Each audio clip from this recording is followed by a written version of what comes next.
and welcome. This is Ameco and you're watching our daily updates live from Bahar Dar, Ethiopia. I am Gaila Damu. Stay tuned. Prime Minister Abiy Ahmed held discussions with representatives from Southwest Ethiopia, Central Ethiopia, South Ethiopia and Sidama regions. Prime Minister Abiy wrote on his Facebook account that our continued efforts to listen to the challenges and needs of all our communities stand foremost.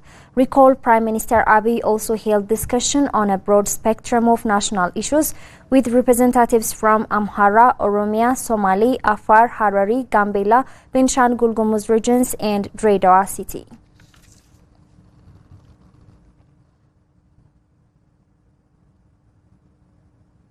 According to Ethiopian Embassy in Doha, Ethiopia and Qatar discussed issues that would further strengthen joint defense capacity building and diplomatic ties. Minister of Defense Abraham Belai and his accompanying delegation discussed with Deputy Prime Minister and Minister of State for Defense Affairs Khalid bin Mohammed Al Attiyah, it was learned. The two sides deliberated on key topics of common concern and cooperation areas between Ethiopia and Qatar to strengthen them. Particularly, the two countries have agreed to consolidate their partnership in the defense sphere. It was indicated that the Ethiopian delegation attended the 8th Doha International Maritime Defense Exhibition and Conference in Qatar.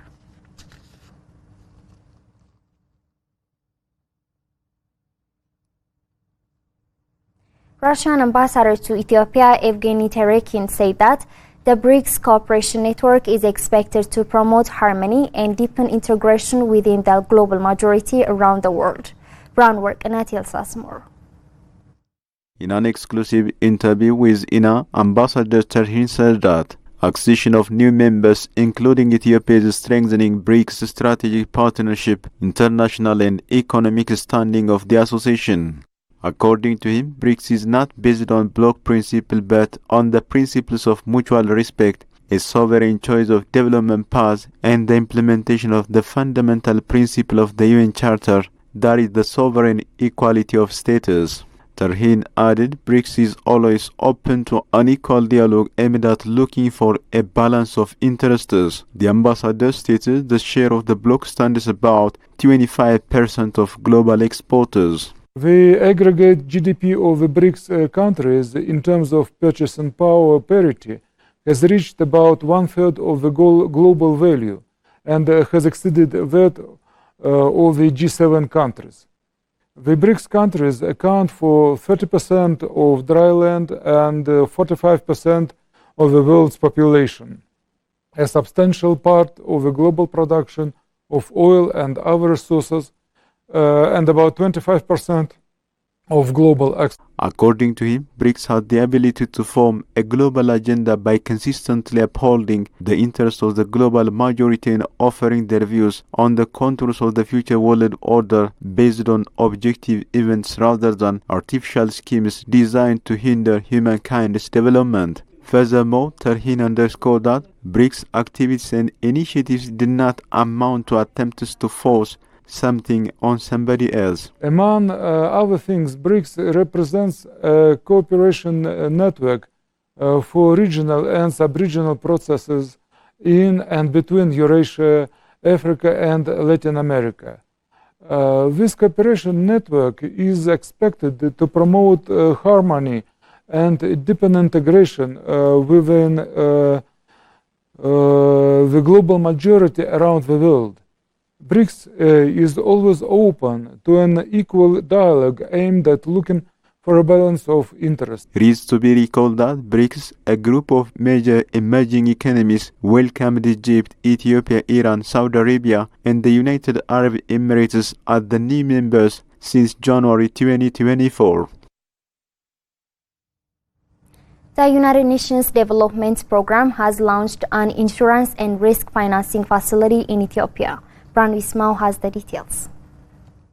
It was in this insurance risk financing facility would help Ethiopia build the capacity of communities and business to manage shocks with accessible, affordable and innovative insurance products for farmers. Speaking at the launching program, United Nations Development Program Ethiopia resident representative Samuel Doi said the launching of insurance and risk financing facility in Ethiopia is crucial to strengthening the insurance sector and build resilience of the people. Ethiopia, like many countries, is vulnerable to various natural and man-made hazards, the representative pointed out. To this end, Doi believes that Ethiopia's insurance and risk financing facility is expected to leverage the power of insurance and risk financing mechanisms to enhance resilience and reduce vulnerability. Through a combination of innovative insurance products, risk assessment tools, and capacity building initiatives, the facility aims to empower communities, business, and government institutions to better anticipate, absorb, and recover from shocks and crises. Insurance and risk financing facility will also be imperative to support the National Bank of Ethiopia in setting up an insurance supervision directorate that will act as an independent regulatory body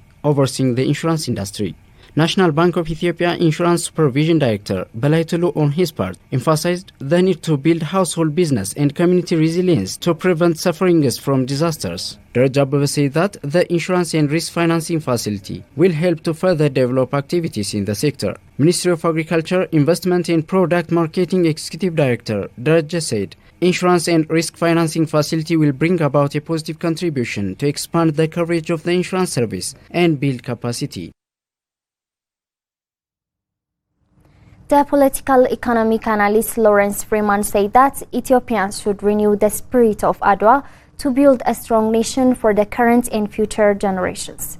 Modomluye has more.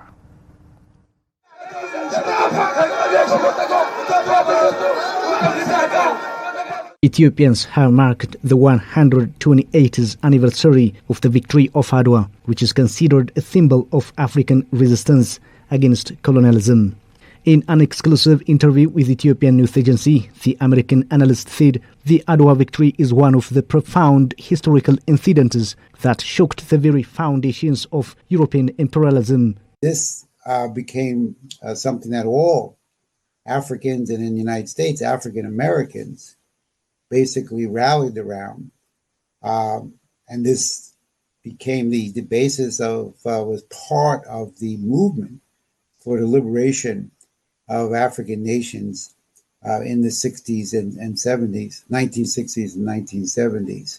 And is still today remembered and understood as an absolute unique event of effective resistance by an African nation and an African people. The analyst added the victory was a result of a unified country where all Ethiopians had to put aside their differences and conduct a battle to defeat the Italian imperialists on the 1st of March, 1896. What we saw in Adwa is people had to give up their grievances with each other, and they had to unite to defeat an external enemy. And what I'm suggesting today is that we do the same thing. We unite Ethiopians in the spirit of Adwa against an internal enemy. And we seek to work together to build a strong future for Ethiopia, which will be the best way to guarantee a strong future for their children and their grandchildren. Freeman also praised Ethiopia for inaugurating the newly built Adwa Victory Memorial this month in order to commemorate the nation's heroes and heroines. Freeman also said the children of Ethiopia can be told the stories of how the country defeated the Italian imperialists, which no other country did in the whole continent. And again, I would suggest that we use the memorial to reinforce, again, the identity and the sacrifices that everybody made for the sake of their nation, and that we should use that to reassert that commitment to the nation again today. And let's use the memorial to enrich that process. Moreover, the political economic analyst stated that Ethiopia's potential for economic growth is virtually boundless, and the country is already a leading nation in the East African region. In this case, Freeman elaborated Ethiopia has demonstrated its commitment to regional integration through the export of electricity and will continue it from the Grand Ethiopian Renaissance Dam to its neighboring nations.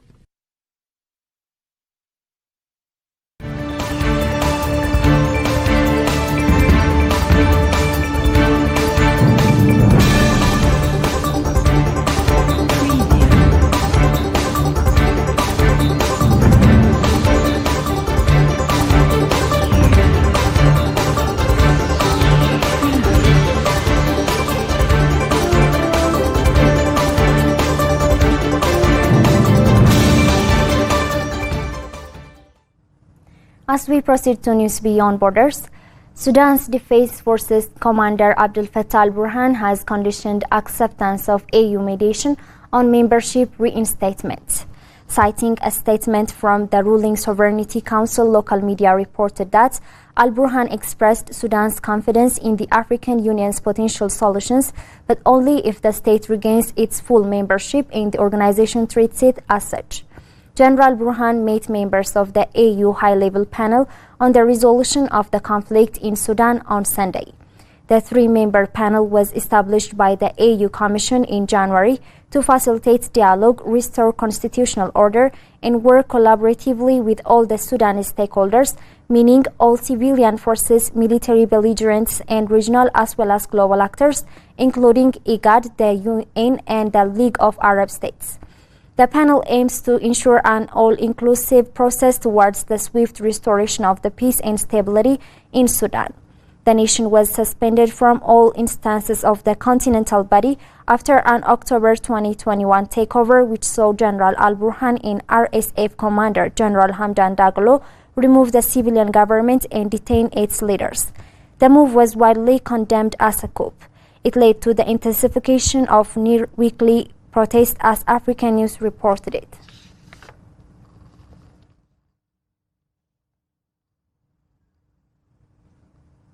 The court struck down a Colorado effort to keep Trump off the state's primary ballot for his role in the January 6 riots. Former United States President Donald Trump hailed it as a victory. His critics blasted it as a blow against accountability. The Supreme Court struck down Colorado's efforts to bar Trump from the state's Republican presidential primary under the 14th Amendment of the U.S. Constitution. That amendment contains a so-called insurrection clause, a section of the law that disqualifies candidates from public office if they engaged in insurrection or rebellion against the U.S. government. Colorado's state Supreme Court ruled in December that Trump had run afoul of the insurrection clause by egging on the riot at the U.S. Capitol on January 6, 2021. But the state could not remove Trump from its primary ballot, as Al Jazeera News reported it.